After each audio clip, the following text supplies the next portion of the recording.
আসসালামু আলাইকুম viewers, Jitu cooking হাউসে সবাইকে স্বাগতম।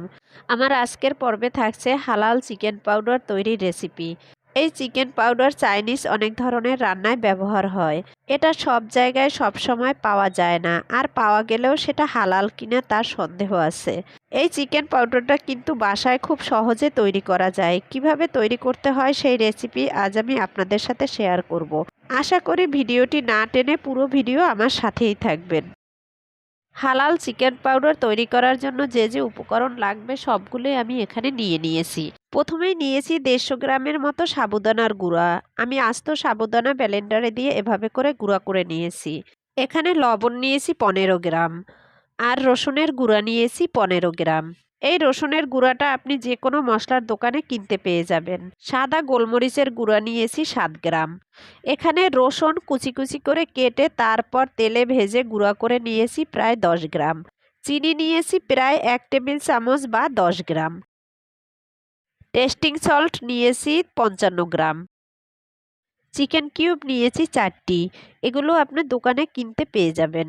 একটি প্যাকেটের মধ্যে এরকম 2টি চিকেন কিউব থাকে, আমি ওর 2টি প্যাকেট নিয়েছি। এই চিকেন পাউডারের মধ্যে আমি 4টি চিকেন কিউবই দিয়ে দিব।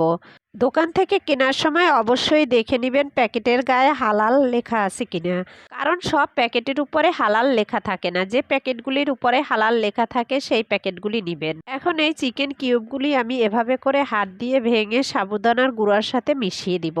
এই চিকেন কিউবটা কিন্তু একটু ভিজা ভিজা থাকে, সাবুদানার গুঁড়ার সাথে মিশালে আর ভিজা ভিজা থাকবে না। তাই প্রথমে এই চিকেন কিউবগুলো এভাবে করে হাত দিয়ে ভেঙে সাবুদানার গুঁড়ার সাথে মিশিয়ে নিতে হবে। বেশিরভাগ রেস্টুরেন্টে চাইনিজ রান্নাতে এই চিকেন পাউডারটা ব্যবহার করে। এই চিকেন পাউডার অল্প একটু ব্যবহারেই চাইনিজ খাবারের স্বাদ কিন্তু অনেক গুণে বেড়ে যায়। এটা আপনি ঘরে একবার তৈরি করে নিলে ফ্রিজের নর্মাল চেম্বারে প্রায় 1 বছর সংরক্ষণ করতে পারবেন। সাবুদানার গুঁড়ার সাথে যখন চিকেন কিউবটা ভালো করে মিশানো হয়ে যাবে তখন আমি বাকি উপকরণগুলো দিয়ে দিব। বাসায় যখন আপনারা চিকেন পাউডার তৈরি করবেন তখন এই উপকরণের পরিমাণটা অবশ্যই ঠিক রাখবেন, তাহলে বাজার থেকে কিনে আনা চিকেন পাউডারের থেকেও স্বাদ বেশি হবে। আর আপনি নিশ্চিত হতে পারবেন যে আমি এটা ঘরেই তৈরি করেছি এবং হালাল। এর ভিতরে খারাপ কোনো উপাদান নেই। এখন সব উপাদান হাত দিয়ে ভালো করে মিশিয়ে নিতে হবে। ভিউয়ার্স, আমার রেসিপি যদি আপনাদের কাছে ভালো লেগে থাকে তাহলে অবশ্যই আমার চ্যানেলটি সাবস্ক্রাইব করবেন, প্রিয়জনদের সাথে শেয়ার করবেন, আর অবশ্যই একটি লাইক দিতে ভুলবেন না। সব উপাদান হাত দিয়ে ভালো করে মেশানো হয়ে গেলে আপনি চাইলে এটা ব্লেন্ড করে নিতে পারেন, অথবা একটি চালনির সাহায্যে চেলেও নিতে পারেন। আমি একটি চালনির মধ্যে এভাবে করে চেলে নিব। বাজার থেকে কিনে আনা চিকেন পাউডারটা একটু দানা দানা থাকে, তাই আপনি যদি চেলে নেন তাহলে ঠিক বাজার থেকে কিনে আনা চিকেন পাউডারের মতোই হবে। এই যে দেখুন, হাত দিয়ে এভাবে করে আস্তে আস্তে চেলে নিতে হবে। ব্লেন্ড করে নিলে একদম গুঁড়ো হয়ে যায়, তাই আমি এভাবে করে চেলে নিব। এই যে দেখুন ভিউয়ার্স, আমার প্রায় চালা হয়ে গেছে।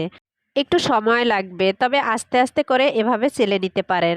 এই যে দেখুন ভিউয়ার্স, আমি সবগুলো চেলে নিয়েছি। এই যে দেখুন, বাজার থেকে কিনে আনা চিকেন পাউডারটা এরকম দানা দানা থাকে। এই চিকেন পাউডারটা কিন্তু একদম বাজার থেকে কিনে আনা চিকেন পাউডারের মতো হয়েছে। অল্প কিছু উপাদান দিয়েই তৈরি হয়ে গেল চিকেন পাউডার।